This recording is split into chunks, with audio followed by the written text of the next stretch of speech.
Êxodo 4:22, a palavra do Senhor diz assim: então dirás a Faraó, assim diz o Senhor, Israel é meu filho, meu primogênito. Israel, o meu primogênito. E eu te tenho dito, deixa ir o meu filho para que me sirva, mas tu recusastes de deixá-lo ir.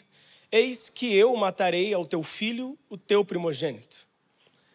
Aconteceu que no caminho, na mesma estalagem que o Senhor o encontrou, o quis matar. Aqui é Deus querendo matar Moisés.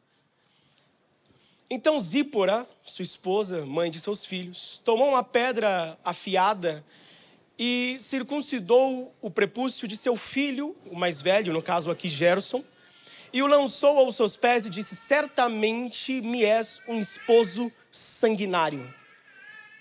E desviou-se dele. Então ela disse: esposo sanguinário, por causa da circuncisão.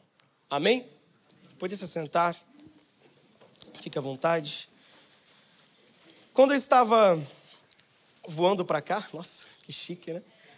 Quando eu estava vindo para cá, eu estava lendo, eu não consegui dormir devido à ansiedade, foram 5 filmes assistidos nas 10 horas e tal de voo.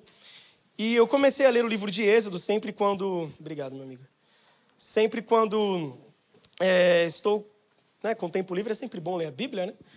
E enjoado de alguns filmes, eu falei, deixa eu ler a Bíblia, e fui ler o livro de Êxodo. Mas quando parei nesse capítulo de número 4, até comentei com meu pai, com o nosso pastor, quando cheguei, eu falei, meu Deus quis matar Moisés. Esse texto ficou no meu coração.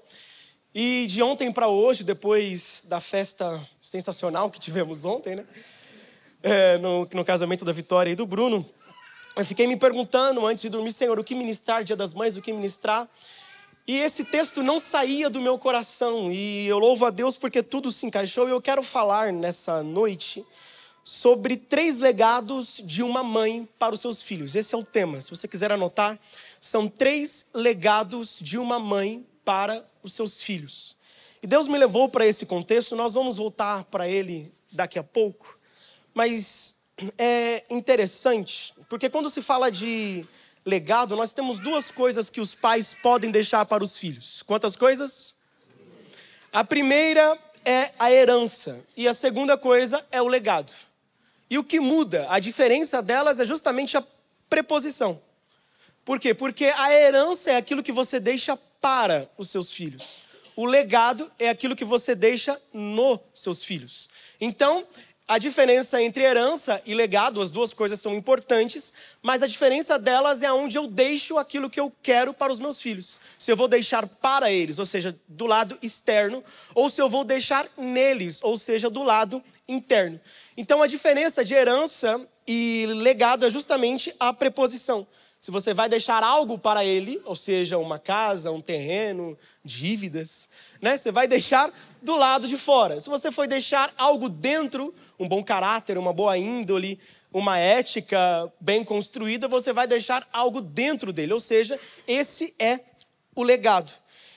E é interessante porque o legado é algo que, se estiver bem preparado, se foi bem costurado no seu filho, é tão perfeito que ele não vai conseguir melhorar isso. Ele vai passar isso para a próxima geração.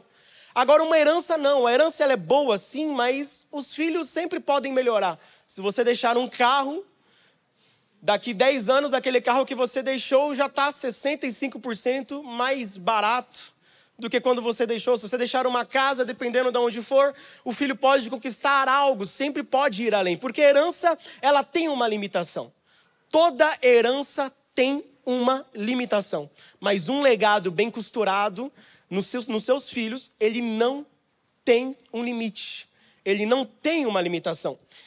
E entendendo isso sobre o Dia das Mães, que é o dia que nós estamos, eu quero pegar apenas três mães dentro da história que a Bíblia Sagrada nos apresenta, para entendermos quais legados são os principais para nós deixarmos.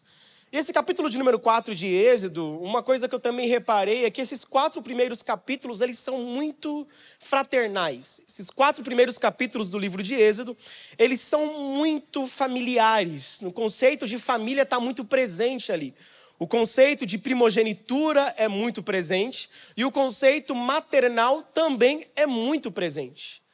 E nós não vemos essa introdução em outros livros do Pentateuco, da Torá, dos 5 primeiros livros da Bíblia Sagrada. É somente no livro de Êxodo que nós vemos essa introdução maternal, fraternal, familiar, dentro desses 4 capítulos. Porque nós temos ali a mãe de Moisés, a saber, Joquebede, que tem 3 filhos. Depois ela tem primeiro ali Arão, depois ela tem Miriam. E por último ela tem o seu filho caçula Moisés, que é o personagem principal deste livro. E nós temos ali também, segundo Flávio Joséfo, uma mulher chamada Termutes, que era filha de Faraó, que não poderia ter filhos, mas que esta adota Moisés. E nós também temos, no capítulo de número 1, as parteiras.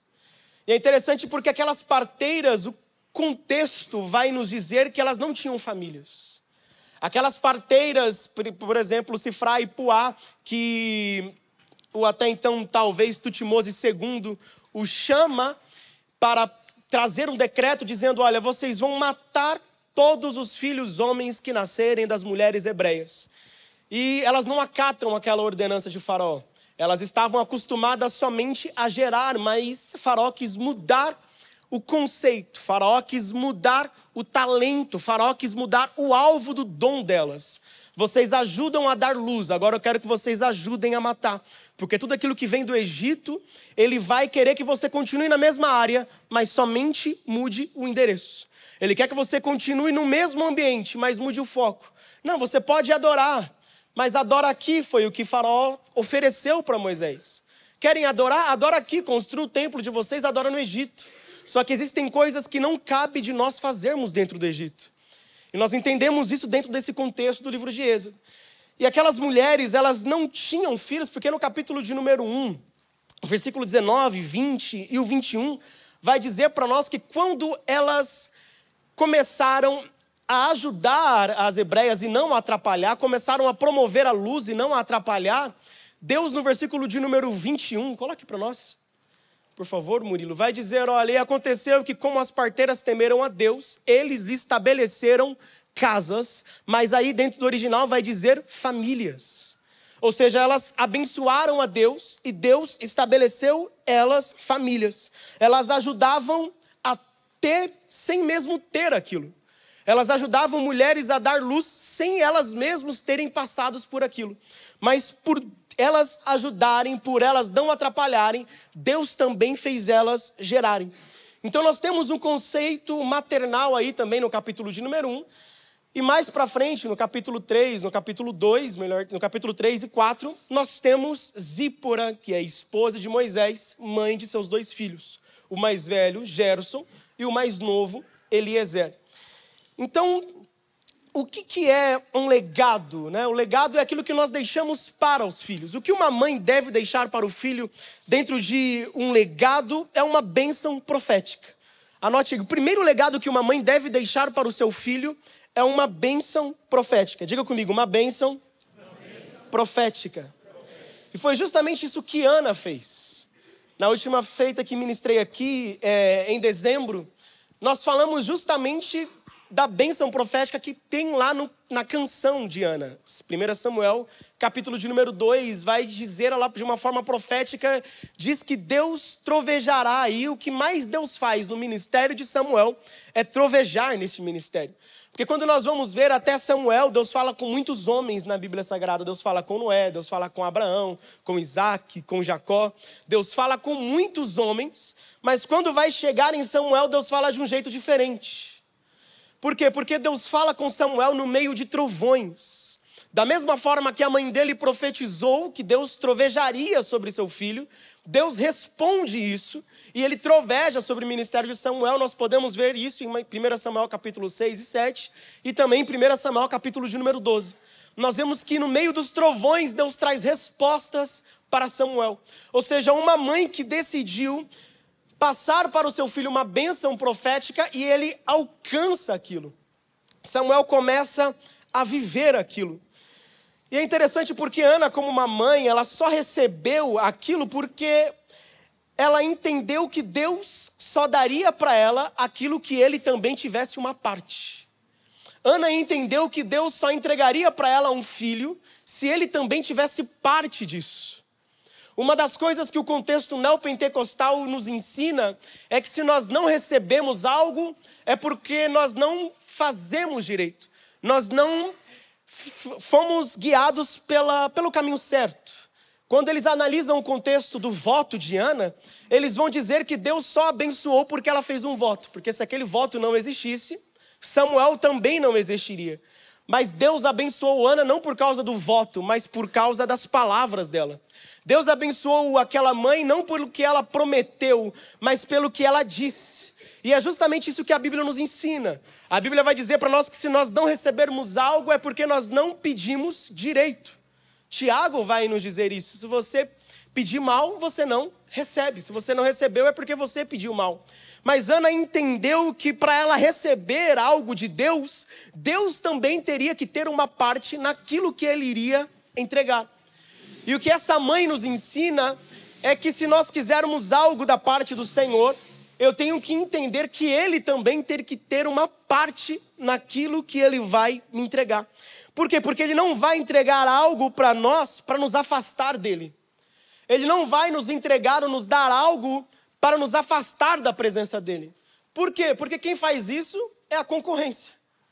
Porque o diabo também cura, ou imita uma cura, melhor dizendo, cura entre aspas, porque ele somente tira aquilo que ele mesmo colocou. O diabo ele pode também abrir uma porta de emprego. O diabo também pode nos dar viagens. O diabo também pode nos dar coisas extraordinárias aos olhos humanos. Mas no final aquilo só vai me levar para longe de Deus. E Deus nunca vai nos dar algo que vai nos afastar da presença dele. Tudo aquilo que me afasta da presença de Deus, ou eu alcancei com as minhas forças, ou foi o diabo que concedeu aquilo para mim. Ou foi uma porta que o diabo abriu. E como eu julgo isso, é como Deus vai estar no final da equação. Aonde ele vai estar? Ele vai estar dentro do parênteses, dentro da matemática, uma das primeiras coisas que você tem que resolver? Ou ele vai estar do lado de fora? Não, depois a gente vê. Porque se tudo aquilo que eu alcanço, que eu tenho, foi Deus que me deu, isso vai trazer algo para mim que vai me deixar cada vez mais perto dele. Por quê? Porque ele só vai entregar algo para você que ele também tenha parte nisso. O que ele requer de nós é como se fosse uma sociedade. Sabe, olha, vamos lá, você entra com tal parte, eu entro com a mão de obra, e a gente divide 50%, ou 45% a 55%, e por aí vai. É quase que uma sociedade. Porque tem gente querendo viver promessas de Deus, querendo alcançar coisas de Deus, mas se esquecem que se for de Deus, aquilo vai te aproximar cada vez mais dele. E uma outra coisa que Ana nos ensina é que o lugar de gerar é em casa. Diga para essa pessoa que está do seu lado, olhe para ela e diga, of the king, não, brincadeira. Olhe para ela e diga assim, o lugar de gerar, vocês gostam, né? Mas se quiser falar off the king, não tem problema não, tá, gente? Muita gente veio perguntar, Moisés, a gente zoa ou não zoa? Porque seu pai faz uma cara quando a gente fala. Eu falo, não é línguas estranhas, né? Aquilo ali foi só ele tentando falar inglês. Aí ele tenta pregar, ele tenta falar inglês, ele tenta profetizar, ele está tentando, né? Vai errando e aprendendo. Está gravando, né? Verdade, esqueci. Mas amém. Olhe para a pessoa que está do seu lado e diga, o lugar de gerar é em casa. Não, diga mais uma vez. Por quê? Porque tem gente querendo viver as promessas aqui dentro. E aqui dentro não é o lugar de viver as promessas. Por quê? Porque Deus sempre terá vontade de terminar o que Ele começou dentro da sua casa. E Ana entendeu que no templo é o lugar que eu busco, mas em casa é o lugar que eu vivo aquilo que eu vou buscar. Aqui dentro eu busco, mas em casa eu vivo. Aqui dentro você busca a cura e é na sua casa que a cura acontece. Aqui dentro você busca a libertação e é na sua casa que alguém vai ser liberto. É aqui dentro que você busca paz e é na sua casa que você vai receber. Nós conhecemos pessoas, e falamos de algumas pessoas que nós conhecemos, de pessoas que não gostam de estar em casa, que não gostam da própria casa. E você pode cavucar ali, você vai entender que alguma coisa está errado. Por quê? Porque Deus, a prioridade dele é a sua casa. A história começou dentro da casa dele e quer terminar na nossa casa. Como assim? Bereshit bara Elohim. No princípio criou Deus. No princípio, a palavra no princípio é uma conjunção da palavra Bereshit. E a primeira letra da palavra Bereshit é o Bet, a segunda letra do alfabeto hebraico. E é uma das letras que simboliza casa. Então Bet significa casa. Bet significa o quê? É justamente isso. Deus começou a história dentro da casa dele. E lá no final, quando o verbo se encarnou, ele olhou para um homem e disse: desça depressa, porque hoje me convém pousar em sua casa.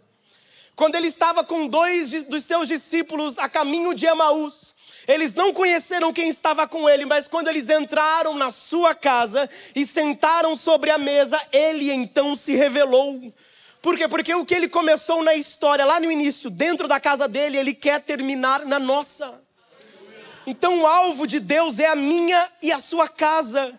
É aqui que nós vamos receber, mas é lá fora que nós vamos materializar aquilo que nós recebemos aqui dentro. Ana recebeu dentro do templo, mas ela alcançou do lado de fora. Ela alcançou na sua casa.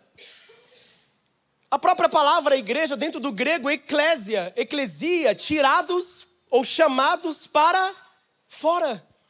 Nós queremos contextualizar muitas das vezes tudo aqui dentro. Não, é lá que eu vou fazer, é lá que vai realizar, é lá que eu vou receber, é lá que vai acontecer, mas aqui tem uma palavra de direção, e a palavra de direção vai levar você para dentro da sua casa, vai fazer você entrar no seu quarto, fechar a porta e receber aquilo que Ele tem para a sua vida. Porque às vezes nós contextualizamos dizendo: não, eu tenho que trazer fulano que é da minha família que não está aqui, Beltrano que é da minha família que não está aqui, porque quando ele vier para dentro da igreja, mas já experimentou fazer o contrário? Levar a igreja, o círculo de oração, o culto no lar? Não, você mesmo ser a igreja dentro da sua casa. Porque quando ele entrar aqui dentro, ele vai ver que o que você é em casa, ou o que você é aqui, melhor dizendo, é só uma extensão do que você é dentro de casa. Porque o que Ana nos ensina, um legado que ela deixa para Samuel, é que um homem que vive no templo, ele viveu no templo desde os seus 3 anos de idade, foi criado ali aos pés de Eli, conseguindo aprender o que era certo e conseguindo ter maturidade para se separar dos filhos dele, e cresceu diante de Deus, mas ele entendeu que no templo ele recebe, mas é do lado de fora que as coisas acontecem. Então nós temos que nos desmistificar disso, porque às vezes nós queremos trazer uma coisa como se a igreja fosse um ambiente da sorte, como se a igreja fosse um ambiente onde tudo vai acontecer aqui dentro, nada acontece do lado de fora.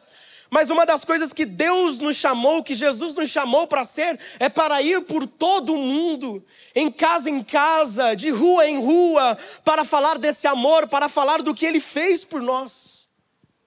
Então você gera do lado de fora, para quê? Para atrair quem está do lado de fora para dentro. É do lado de fora que eu vou gerar para atrair quem está do lado de fora para dentro. É aqui dentro que é o lugar de encontro. Como o poço. É o poço que era o lugar de encontro. Mas ela saiu daquele lugar e chamou toda a Sicar para onde? Para o lugar de encontro. Ela entendeu que foi naquele lugar que ela alcançou e era naquele lugar que as pessoas tinham que ir. Aquela mulher de João capítulo de número 4, ela foi alcançada num lugar de encontro, mas ela saiu para espalhar a notícia.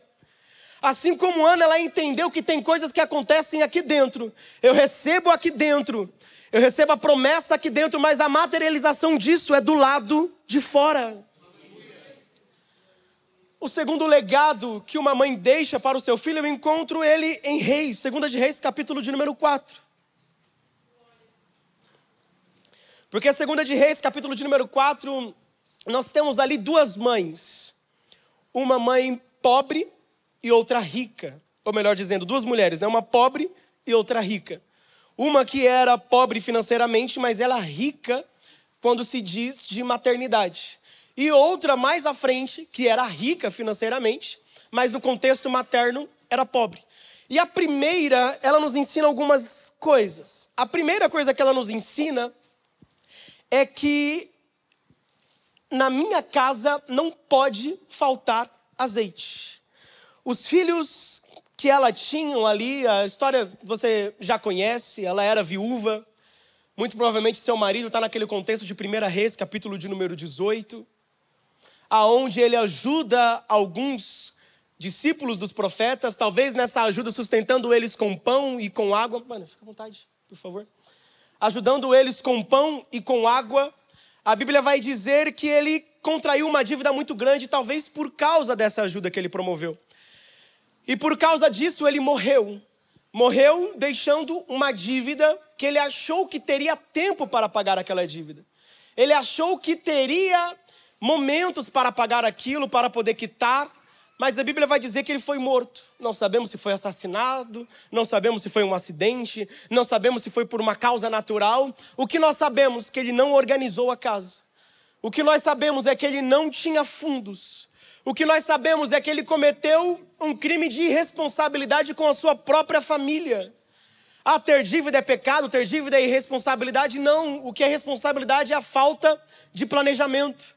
O próprio Jesus nos ensina quando ele vai nas suas parábolas dizer, quando nós vamos construir uma ponte, antes de colocarmos a mão na massa, nós vamos lá calcular tudo, para ver se temos fundo suficiente para então começar o projeto. E talvez aquele homem começou aquilo com uma boa intenção. Começou aquilo pensando, não, eu vou ajudar os homens de Deus, vou ajudar meus irmãos. E ele tirou de dentro de casa para ajudar quem estava do lado de fora. Ele tirou da boca dos seus filhos para dar para aqueles que ele achava que merecia mais. E aqui está um erro. Mas uma coisa que aquela mãe encontrou dentro de casa era azeite. E nós sabemos do contexto, ela vai até o profeta, se lamenta para o profeta olha para ela e fala, o que eu tenho a ver com a sua dívida? O que eu tenho a ver com isso? Ela olha e fala, meu marido era temente a Deus. Meu marido era da escola dos profetas, você o conhecia. Então ele olha para ela e diz, o que você tem em casa? E aquela mulher olha para o profeta e diz, tua serva não tem nada. E ali ela se lembra, senão uma botija de azeite. Ela primeiro desqualifica o que ela tem para lembrar que ela tinha somente aquilo. Às vezes, para nós lembrarmos que nós só temos Deus, nós temos que perder tudo aquilo que temos. Tem coisas que Deus vai nos deixar perder para nós nos lembrarmos que ainda temos uma pequena botija de azeite. Tem coisas que Deus vai nos deixar perder o emprego, perder aquela oportunidade, perder aquele bem maior, para nós entendermos que a coisa principal que nós temos é uma pequena botija de azeite. Não espere perder tudo aquilo que você tem para entender que o azeite é o mais importante que está dentro da sua casa. Não espere as portas se fecharem para você poder entender que o principal você já tem antes mesmo da bonança ter chegado. Não espere a coisa ruim acontecer para você entender que tem que dar valor para o que chegou primeiro, que é o Espírito Santo, que é o azeite, que simboliza a presença de Deus. Aquela mulher desqualificou aquilo que ela tinha, mas graças a Deus ela tinha. Porque talvez se fossem outras casas já não tinha nem o azeite, só tinha a botija, mas sem azeite. Mas aquela mulher ainda tinha azeite. E qual que era a dinâmica? O profeta falou, olha, pega vasos emprestados a todos os seus vizinhos. Não poucos, mas muitos. Enche a tua casa de vasos e derrame azeite sobre as vasilhas. E ela fez isso. Foi com seus filhos, pediu vasos a todos os seus vizinhos. E os filhos dela ali, do lado dela, participando de todo aquele cenário. Participando do cenário do milagre. E quando ela vai e tudo acontece, a Bíblia vai dizer que ela encheu a sua casa de vasilhas. Ela pegou o azeite e começou a tornar na primeira vasilha. Que a primeira vasilha foi cheia. E antes que transbordasse, ela pediu para um dos seus filhos trazer vasilha. A próxima ele trouxe, entregou para ela e ela enchia. Então, nós vemos que o ritual, entre aspas, a cerimônia era essa. Ela estava com azeite na mão. A mãe estava com azeite na mão. Quem estava com azeite na mão? Amém. Quem estava com azeite na mão? Amém. E os vasos vazios estavam na mão dos filhos. Quem estava com os vasos vazios? Sim. Eles iam até a mãe e a mãe com azeite na mão enchia o vaso. E os filhos saíam da frente dela. Voltavam com um vaso vazio e ela com a mesma enchia os vasos dos filhos. E eles saíam, colocavam, voltavam com o vaso vazio e ela com a mesma botija enchia a vasilha dos seus filhos. Você está entendendo o que Deus está nos falando nesta noite? Por quê? Porque era uma pequena botija de azeite. Era algo pequeno. Era algo que ela no começo achou que era pouco. Achou que era simples. Mas ela entendeu que a simplicidade dela era o suficiente para encher aquilo que os filhos dela tinham. Então o que você, mãe, precisa não é de muito, não. Você não precisa de um currículo, você não precisa se basear no que a tua mãe te deixou, não, porque aquilo que você tem em casa é o suficiente para encher aquilo que os seus filhos estão levando até você. É o suficiente. Por quê? Porque o simples é o suficiente. É pouco azeite, é pouco sim, mas é o suficiente para encher aquilo que os seus filhos estão te levando. Por quê? Porque essa rotatividade sempre vai acontecer, sempre vai acontecer. Eles vão chegar até você com uma vasilha, com a expectativa de que você encha, porque se você não encher de azeite, tem quem encha de outra coisa do lado de fora da casa. É por isso que a primeira ordem do profeta foi: fecha a porta. Porque você vai encher com a porta fechada, porque se a porta estiver aberta, talvez enquanto você está enchendo do primeiro filho, o segundo vai falar: mãe, a porta está aberta, eu vou do lado de fora para pedir mais ajuda. Não, é por isso que a porta tem que ser fechada primeiro. Antes do azeite verter, a porta tem que estar fechada. Antes do milagre acontecer, a porta está fechada. E não é como muitos pregadores dizem, para quem está do lado de fora não vê, para quem está do lado de fora não invejar. Não é nada disso. É para os filhos não saírem da casa. A preocupação do profeta não era com o olho gordo, para ninguém invejar, nada disso. Porque quem olha e quem torce contra não atrapalha o milagre que acontece na tua casa. Porque Deus não depende da visão dos outros para acontecer nada do lado de dentro. Ele depende da sua fé. Então aquela porta fechada é para os filhos não saírem. E a Bíblia vai dizer que os filhos apresentavam uma vasilha vazia. Ela vertia o azeite, enchia. Ele pegava aquela vasilha cheia de azeite, deixava no canto, pegava outra vazia e voltava para ela, e ela os enchia novamente. E esse ciclo, mãe, sempre vai acontecer. Porque hoje, com 28 anos, eu ainda vou até a minha mãe com expectativa de ser cheio. Mesmo sendo um homem, eu ainda me comporto como um bebê. Falo: olha, eu chego lá com a louça suja, ela fala: não precisa lavar, meu lindo. Eu falei: então tá bom. Aí eu deixo a louça suja lá. Aí em casa, às vezes eu esqueço. Dá um lapso, sabe? Aí, porque são duas mulheres que eu amo, embora são amores diferentes. Eu chego: ah, meu amor, tá aqui. Ela: ah, meu lindo, se você não lavar. E vem muitas ameaças depois dessa vírgula. Aí eu: ai, meu Deus, é verdade, eu tenho que lavar. Aí ela vem com dela, para eu poder lavar. Aí quando acho que acabou, vem a panela, vem isso, vem aquilo. Mas enfim, vamos lá. Mas esse ciclo, ele não para de acontecer, não para de acontecer. Não importa quantos filhos o seu filho vai ter, sua filha vai ter, a expectativa de ser cheio, ela é profética. Ela é algo que o próprio Espírito Santo vai causar nele ou nela, para ela ir até você, e você com a mesma pequena botija de azeite, que encheu ele quando ele tinha 5 anos, que encheu ele quando ele tinha ou ela tinha 10 ou 15, vai continuar enchendo quando ele tiver 30, 50 ou 60 anos de idade, se Deus assim a permitir. Por quê? Porque não é a quantidade ou o tamanho da botija, é o que tem dentro dela. É o azeite. E sabe o que é sensacional? Porque eu não sei que versículo que é. Eu também não estou lá, mas vai dizer que o azeite parou. Eu não sei se é o 5 ou se é o 6. É o 6? Isso. Não há mais vasilha alguma, um dos seus filhos disseram. Então o azeite acabou. Acabou, igreja? O azeite é isso. Mãe, o azeite que você carrega vai ficar com você até o último dia da sua vida. O azeite que você tem, mãe, não vai acabar nunca.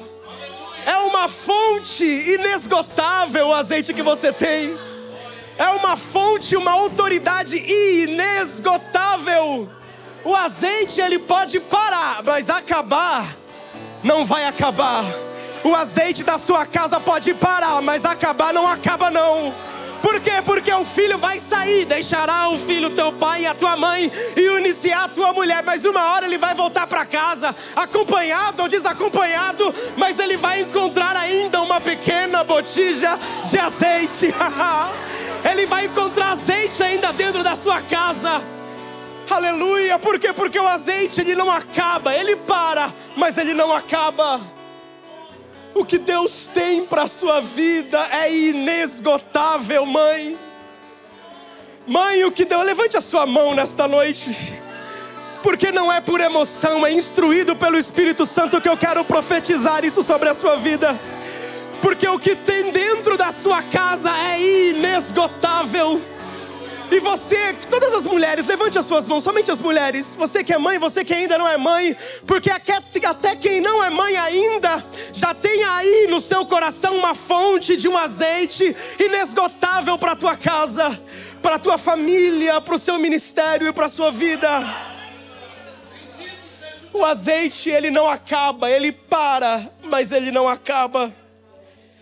E no final, a vasilha, o tamanho é o menor dos problemas. A vasilha é o menor dos problemas. Porque o que o profeta queria saber, o que ela tinha, não era a quantidade, e sim o que havia dentro da casa dela.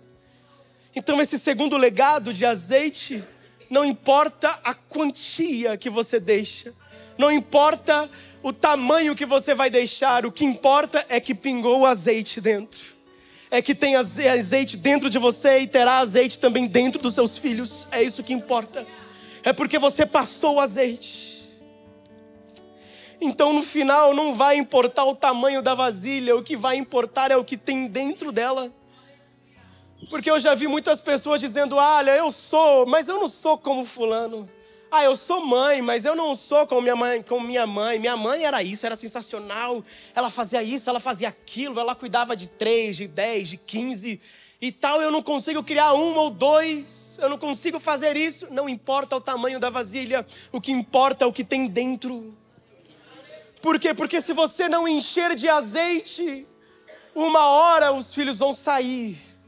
E se eles saírem vazios, eles vão se encher com o que está do lado de fora.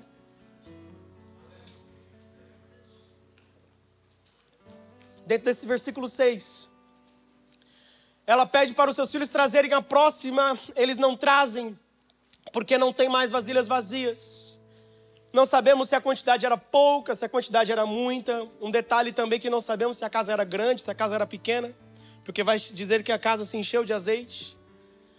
O que eu entendo com isso, linkando com o que o apóstolo Paulo fala acerca do dom da profecia em Romanos, que é segundo a medida da nossa fé. O azeite é uma fonte inesgotável, mas o que vai mandar na quantidade do azeite é a quantidade de vasilhas. O que vai mandar na quantidade de azeite é a quantidade de vasilhas. Por quê? Porque enquanto tiver vasilhas, ainda terá azeite. O que para o azeite não faz acabar, mas o que para o azeite é a quantidade de vasilhas. O tanto de vasilha que você coloca é o tanto de azeite que vai ter. O tanto de vasilha que você entrega para os seus filhos, o tanto de vasilha que eles vão até você para serem cheios, é o tanto de azeite que Deus vai mandar para você enchê-los. Estamos aqui numa casa onde vai comportar aqui talvez 350 pessoas sentadas aqui, certo? Capacitação máxima. 350 pessoas sentadas aqui. Mas há um pouco mais de 10 anos atrás, colocar 100 cadeiras aqui é uma ideia de doido. Pastor, colocar 100 cadeiras? Você não tem 30, mas vai colocar 100? Agora, as 100 já ficaram para trás faz tempo. Agora, quando formos para uma nova casa, se Deus assim permitir, não é uma casa para 400 ou 500, não, é uma casa para 1.000, 2.000, 3.000 pessoas. Aí a história se repete novamente. Pastor, 3.000 cadeiras, somos 300.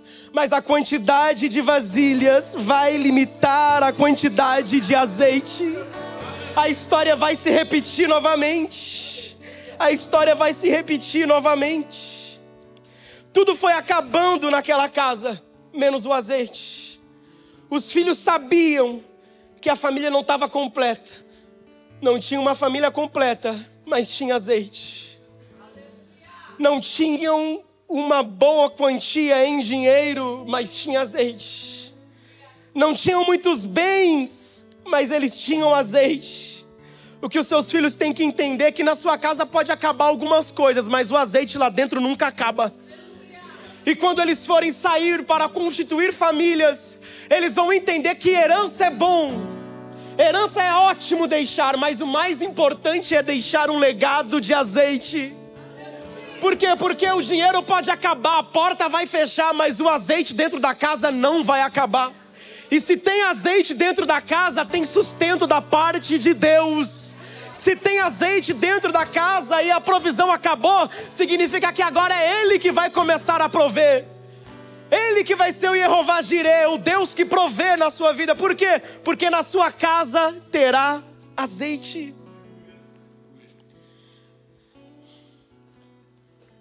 O terceiro legado, para nós irmos para a conclusão. O terceiro e último legado que uma mãe deve deixar para o seu filho são marcas. Diga comigo, marcas. É o terceiro e último legado. Por quê? Porque essas marcas, voltando lá para Êxodo, capítulo de número 4, por favor, Nicolas. Essas marcas de Êxodo, capítulo de número 4, são marcas que são símbolos de uma aliança. Se nós voltarmos algumas páginas, nós vamos para o livro de Gênesis e vamos ver que Deus ele faz um pacto, uma aliança. Deus faz uma com Abraão. Ele olha para Abraão e diz: esse vai ser um sinal que você vai passar para o seu filho. É dever seu marcar o seu filho. Será dever do seu filho marcar o seu neto. E assim, essa será a marca da minha aliança com você. Da minha aliança com a sua geração. Moisés, sendo um hebreu naturalizado egípcio, sabia dessa marca. Porque ele não era leigo ou ignorante acerca da tradição hebraica até então. Ele não era leigo porque ele sabia disso. Ele sabia a que povo ele pertencia. Moisés não descobriu quem era o pai dele aos 40 anos de idade, como alguns acreditam. Ele cresceu sabendo que era hebreu dentro do palácio, sendo chamado de filho da filha de Faraó, mas sabia que ele era um hebreu. A Bíblia deixa clara isso para nós no capítulo de número 2 e 3. Ele sabia disso. Sendo assim, ele sabia da marca que ele deveria ter, que ele tinha, melhor dizendo, e da marca que também os seus filhos deveriam ter por sua própria responsabilidade, pela sua incumbência. Ele aceita o chamado de Deus. Deus o escolhe, o chama. Quando ele chama Moisés, Moisés já aos 80 anos de idade, depois de 40 anos no deserto, depois de 40 anos no Egito. A vida de Moisés é dividida em 3 fases de 40 anos. 40 anos no palácio, sendo alguém importante. 40 anos em Midian, sendo alguém desconhecido. E 40 anos como líder, legislador e libertador do povo de Deus. 120 anos ele vive. E nessa segunda parte dos 40 anos de Moisés, a Bíblia vai dizer que ele constitui uma família. Ele se casa com essa mulher chamada Zípora, filha de Reuel ou Jetro, dependendo do texto onde você está lendo. E ele constitui uma família. A Bíblia vai dizer que ele tem 2 filhos. O primeiro, Gerson, e o segundo, Eliezer. E nós vamos entender que Deus fala com Moisés: você vai libertar meu povo. Deus fala de aliança, como quem querendo lembrar entre linhas. Olha, lembra do pacto? Lembra da aliança? Moisés, lembro, Senhor. Você lembra? Lembro. Então, lembra da libertação? Porque eu disse para Abraão o que ia acontecer e disse que iria levantar o libertador. O libertador é você, vai lá. E fica aquele jogo: não vou, não quero, não sei, não posso, até que ele aceita. ele diz, tá bom, eu vou ser o libertador do povo, eu vou. E Deus fala, olha, você vai. E ele lembra de novo de aliança no capítulo de número 4. Olha, filho, querendo lembrar Moisés. Olha, eu vou matar o filho primogênito de Faraó, se ele não libertar, porque ele não vai libertar. Lá na frente ele fala de marca. Olha, quem não tem marca vai morrer. Se não tiver uma marca no umbral da porta de sangue, aquele que não tiver, eu vou entrar e vou matar o filho primogênito. Por quê? Porque não tem a marca, porque não tem a... Então Moisés sabia que a marca era importante, Deus lembrando ele. Até que Moisés aceita e tá lá, vou libertar. Ele se posicionou para libertar um povo sem ter promovido a marca dentro da sua própria casa. Como pai, Moisés falha e feio dentro disso. Como líder, o seu ministério é quase perfeito. Juntamente com Neemias, os dois maiores líderes que a Bíblia Sagrada nos apresenta. Mas como pai, ele falha, porque ele não promoveu a marca no tempo certo. E por isso que nós entendemos o capítulo 4, o versículo aí de número 24, que Deus o quis matar. Moisés, eu vou matar você. Talvez eu veja Moisés cínico. Mas Deus, por quê? Com certeza ele não quis colocar esse diálogo, mas que com certeza teve, mas ele não colocou. Mas Deus me matar por quê? Mas ele sabia da marca que era para ele ter feito lá atrás. Estamos falando agora de um homem, porque Gerson, com certeza, tinha mais do que 20, 25 anos. A idade média que eu encontrei era uma idade de 30 anos que ele tinha. Uns davam até mesmo quase 40 anos. Então estamos falando de um homem que Moisés não quis marcá-lo. Que Moisés não quis colocar nele a marca da aliança. Mas ele queria libertar um povo que tinha marca sem ter marca dentro da sua própria casa. E olha a hipocrisia desse ministério. Por isso que Jesus, 2 milênios depois, vai dizer: do que adianta ganhar o mundo inteiro e perder a sua própria alma? Do que adianta querer ganhar os que estão de fora sem nem tentar?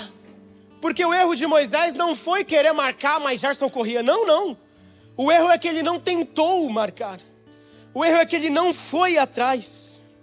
Ele não fez o que Deus tinha dito para ele, mesmo Deus dando oportunidade. E nós precisamos ter a marca de Deus, e os nossos filhos também precisam ter essa marca. E isso se faz quando eles são pequenos. A circuncisão, ela é feita ao 8º dia. Qual dia? E isso é feito quando ele é pequeno. Provérbios, capítulo de número 22, versículo de número 6. Ensina o teu filho no caminho em que ele deve andar, para que quando ele crescer, não se desviar do caminho. É interessante que o caminho, lá em Atos 9, nós descobrimos que o caminho é Jesus. No Evangelho de João, nós descobrimos que Jesus, ele diz: eu sou o caminho. Então o caminho que o sábio Salomão está falando aqui é o caminho da vereda de Deus. É um caminho ético cristão, que era dever dos pais ensinarem. Mas Moisés falha nisso. E o que eu aprendo é que eu não devo poupar os meus filhos de marcas que causam lágrimas. Só por isso, porque toda marca causa lágrimas. O que vai mandar aqui é o momento que essa marca vai ser feita. Por quê? Porque ela pode causar poucas lágrimas ou muitas. Mas as lágrimas, elas são inevitáveis. As lágrimas pelas marcas da vida, elas são inevitáveis. E se nós quisermos super proteger os nossos filhos, nós vamos evitar, vocês, na realidade, que eu sou pai, vocês vão evitar marcas que não devem ser evitadas. Marcas que hoje pode trazer uma noite de choro, mas que amanhã podem trazer anos, meses em depressão. Se você super protegendo o seu filho, evitar com que ele tenha marcas hoje, derrame uma lágrima hoje, amanhã as lágrimas serão muito maiores. Amanhã o choro será maior. Eu não devo poupar o meu filho de marcas. Por quê? Porque Deus não poupou o seu próprio filho das marcas. Deus não poupou o seu unigênito das marcas? Porque Ele não amava? Claro que não. Porque Jesus não pediu? Ele pediu: Senhor, Pai, se for o possível, afaste de mim esse cálice. Como filho unigênito Ele pediu, mas Deus não poupou Ele das marcas. Maria não poupou o seu filho das marcas. Ela sabia o que iria acontecer, mas em nenhum momento ela vai até Jesus falando: não faz, não viva, esse povo não merece, esse mundo não te merece. Ela sabia e não poupou o seu filho das marcas. E porque talvez você está querendo poupar o seu das marcas. Moisés quis poupar o seu filho das marcas só porque elas trazem lágrimas. Marcas causam lágrimas com 8 dias, são poucas as lágrimas com 8 dias de vida. As lágrimas serão maiores se eu deixar as coisas acontecerem. Se você deixar as coisas acontecerem e super proteger os seus filhos, as lágrimas amanhã serão maiores ainda. E a responsabilidade e a culpa parcialmente será sua. Diga Feliz Dia das Mães para quem está do seu lado. As marcas, elas são necessárias. Aos 8 dias tem choro, mas também tem o socorro de Deus. Tem choro, mas também tem o socorro de Deus. E Moisés era responsável pela aliança. Mas na ausência de Moisés, uma mãe apareceu. Na ausência do pai, uma mãe aparece. Porque por mais que a tua família não seja completa, por mais que falte ali um ou outro, você ainda tem responsabilidade de manter a aliança. Você ainda tem responsabilidade de manter a marca dentro da sua casa. E Zípora, na ausência de Moisés, foi lá marcar o seu filho mais velho. E em lágrimas, ela chegou até Moisés e disse: você é um homem sanguinário, porque você deixou isso chegar até aqui. Você é hebreu. Você sabe dessa aliança. Agora Deus quer te matar porque você não marcou o seu filho. E você quer libertar um povo com marca, sendo que a tua casa não está marcada. Mas uma mãe não se ausentou. Diga graças a Deus. Graças a Deus. Ela não se ausentou da sua responsabilidade. Moisés se ausentou, mas ela pegou aquela responsabilidade para si e disse: os meus filhos terão a marca de Deus. Ela disse: por mais que Moisés se ausente, mas eu não vou me ausentar. Por mais que Moisés se afastou, mas eu não vou me afastar. Por mais que Moisés fugiu, mas eu não vou fugir, porque os meus filhos terão a marca da aliança de Deus. Não se ausente disso. Está na sua responsabilidade também, mãe, de promover uma marca, de promover alianças. E sabe o que é lindo? É que isso é feito no 8º dia. Qual dia? Qual dia? Nós temos um complexo de vitaminas, consultando a nossa doutora Nutri, vindo para a igreja. A vitamina K, ela é fundamental. Ela tem um complexo, é K3, né? Tem muitas, K2, 3, tem várias variantes dessa vitamina K. Ela é pouco conhecida, mas é muito importante. Porque uma das funções dessa vitamina K, dentro dos seus complexos, dentro das suas diferenças, é promover a calcificação do osso, é isso? Promover com que o osso cresça de uma forma saudável. E ela é uma vitamina tão potente, tão importante, que ela ajuda e acelera a coagulação do sangue. Essa vitamina K, ela promove uma cicatrização mais rápida, muito mais acelerada do que se ela estiver equilibrada. E é interessante porque essa vitamina K, ela é ausente em quem tem diabetes e outras coisas, porque por isso que a cicatrização ela demora para acontecer, quem tem essas enfermidades. Mas numa pessoa natural, ela tem um nível de vitamina K ok, a cicatrização vai acontecer de uma forma normal.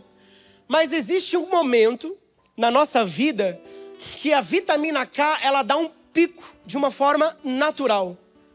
De uma forma natural para a ciência, sem eles entenderem muito bem o porquê, eles conseguem fazer uma matemática para trazer uma justificação. Mas ao 8º dia, a vitamina K, ela tem um pico no nosso organismo. E ela promove uma cicatrização mais rápida do que o natural. Então se eu marco no momento certo, traz lágrimas, mas no mesmo tempo que traz lágrimas, Deus promove um socorro e uma cicatrização. Deus promove um socorro e uma cicatrização. Ele permite, Oséias, por favor, Oséias, Murilo, capítulo 6, versículo de número 1. Ele promove a cicatrização. Olha o que Oséias diz: vinde, tornemos ao Senhor, porque Ele nos despedaçou, mas Ele nos sarará. Ele nos feriu, mas Ele atará a nossa ferida. Ele vai permitir a marca, mas é Ele mesmo que vai trazer o consolo e a cicatrização para essa marca. Então faça o seu papel. Mas e se eu marcar, quem vai consolar? Deixa que Deus consola. Só não deixa para a vida fazer isso não.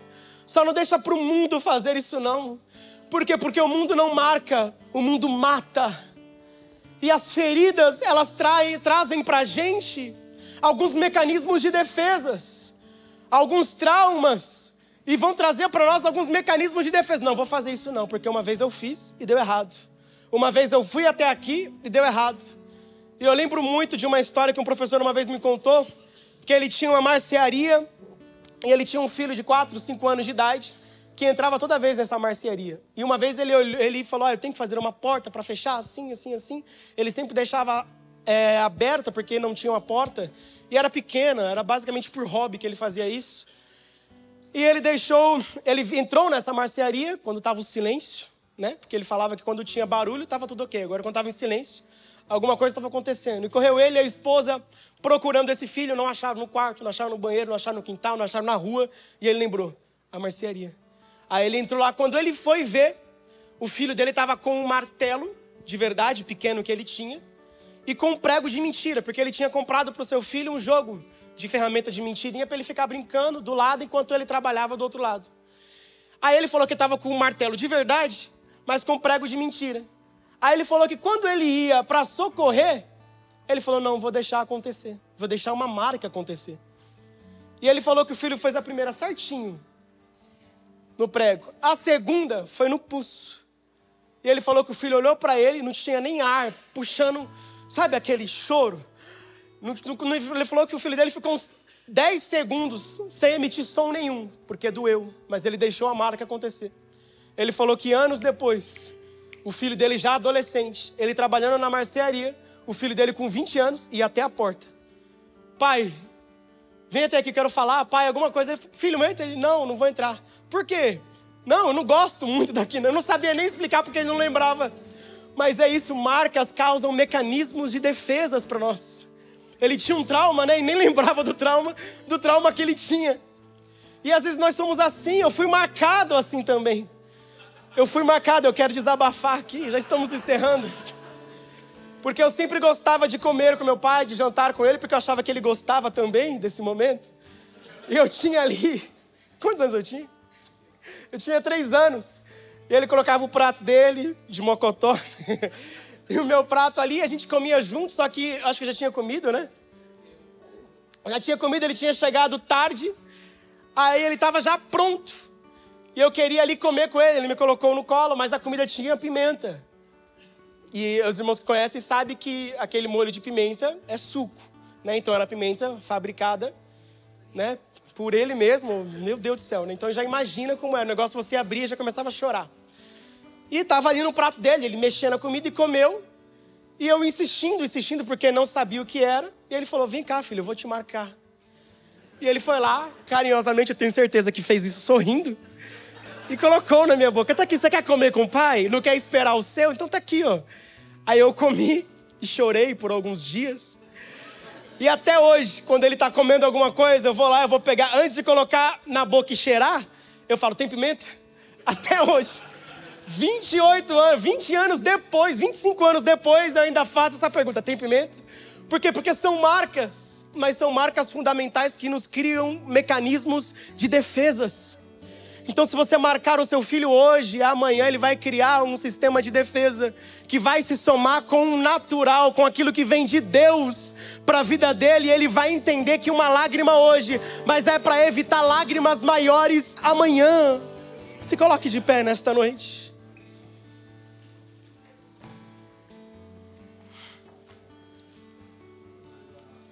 Deus permite a dor, mas Ele prepara a cicatrização. Oséias nos ensina isso. A ciência nos ensina isso.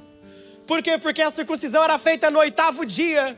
Justamente no dia em que a vitamina K tinha um pico maior e ajudava na cicatrização. Só tem acesso ao sangue do Cordeiro. Só tem acesso às coisas da parte de Deus quem não foi poupado de marcas. O que o seu filho não viveu e você talvez poupou lá atrás, vai ter que marcar agora como Zípora. O que talvez você poupou o seu filho de marcas lá atrás, talvez vai ser esse ano que você vai ter que marcar. Mas uma coisa é certa, a marca tem que acontecer antes. Porque antes da libertação vem as marcas. Antes do milagre vem a marca no umbral da porta. Se você não marcar, o mundo marca. Salomão vai falar no capítulo 22 de Provérbios, eu não me lembro o versículo, mas ele vai dizer: não remova as marcas que os antigos estabeleceram. Não tire as marcas. Agostinho de Hipona vai dizer: Deus me feriu e eu o amei profundamente. Por quê? Porque essa marca que Deus causou na vida dele, ele entendeu lá na frente os motivos dela.